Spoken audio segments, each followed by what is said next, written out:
The United Nations Economic Commission for Africa, UNECA, has honored President Akufo-Addo as the AU Gender Champion for 2017.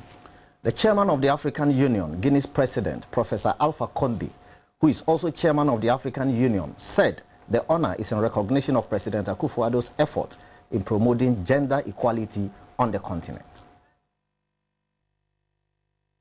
In the 29th ordinary session of the AU dovetails the good works of his predecessors. This is the second time the president is attending AU high-level meeting in Addis Ababa, Ethiopia, the first one in the latter part of January this year.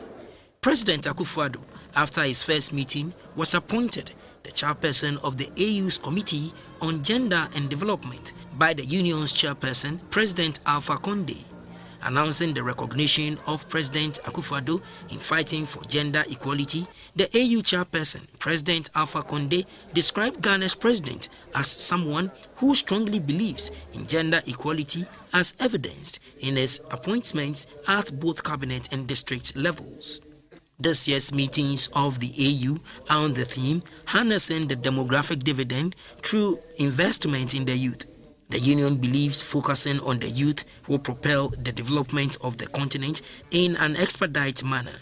The Deputy Secretary General of the United Nations, Ms. Amina Mohammed, called on African leaders to find sustainable jobs for the 226 million youth of Africa, particularly those between the ages of 15 and 24. President Robert Mugabe of Zimbabwe also presented a check for $1 million towards the development of African Union Foundation.